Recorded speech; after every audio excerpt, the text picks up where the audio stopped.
आपण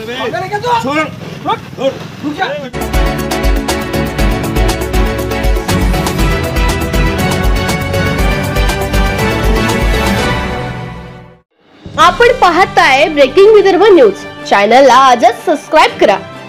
आता वळूया बातमीपत्राकडे। वर्धात एक मोठी बातमी समोर येते आहे। आताची ही मोठी अपडेट आहे। आताची ब्रेकिंग बातमी आपण पाहतोय। वर्धाच्या कार्यकारी अभियंत्यांच्या त्रासाला कंटाळून कंत्राटदाराने आत्मदहन करण्याचा प्रयत्न केलाय। वर्धात स्वातंत्र्य दिनाच्या दिवशी कंत्राटदार बाबा जाकीर याने आत्मदहन करण्याचा प्रयत्न केलाय। वर्धाच्या सार्वजनिक बांधकाम विभागात हा धक्कादायक प्रकार पोलिसांच्या सतर्कतेने कंत्राटदार बचावलाय।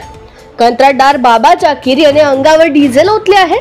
बांधकाम विभागात त्यांचे 1.5 कोटीचे देयके प्रलंबित असल्याने आत्मदहनाचा प्रयत्न केलाय। 20 दिवसापूर्वी कंत्राटदार बाबा जाकीर यांनी आत्मदहन करण्याचा इशारा दिला। वर्ध्यात आज स्वातंत्र्य दिनाच्या दिवशी धक्कादायक प्रकार समोर आला आहे। सार्वजनिक बांधकाम विभाग कार्यालयाच्या आवारात कंत्राटदार बाबा जाकीर यांनी कार्यकारी अभियंता सतीश अंभोरे यांच्या त्रासाला कंटाळून आत्मदहनाचा प्रयत्न केलाय। बाबा जाकीर यांच्या 1.5 कोटी रुपयांच्या देयकांची फाईल महिन्यापासून प्रलंबित असून कार्यकारी अभियंता अंभोरे यांच्याकडून सातत्याने टाळाटाळ केली जात असल्याचा त्याचा आरोप आहे। सार्वजनिक बांधकाम विभागात राजकीय हस्तक्षेप होत असल्याचा देखील आरोप आहे। आज सकाळी त्यांनी बांधकाम विभागाच्या आवारात अंगावर डिझेल ओतून स्वतःला पेटवून घेण्याचा प्रयत्न केला, मात्र पोलिसांच्या सतर्कतेमुळे त्यांचा जीव वाचला आणि तातडीने त्यांना सुरक्षित स्थळी हलविण्यात आले।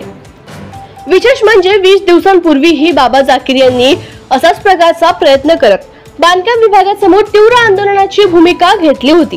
कंत्राटदारांचा असा आरोप आहे की बांधकाम विभागातील भ्रष्टाचार आणि अधिकाऱ्यांचा मनमानी कारभार यामुळे प्रलंबित देयकांची विलंब होत आहे। या प्रकारानंतर विभागातील कार्यपद्धतीवर प्रश्नचिन्ह उपस्थित झाले असून जिल्हा प्रशासनाने तातडीने या प्रकरणाची चौकशी करून दोषींवर कारवाई करण्याची मागणी जोर धरत आहे।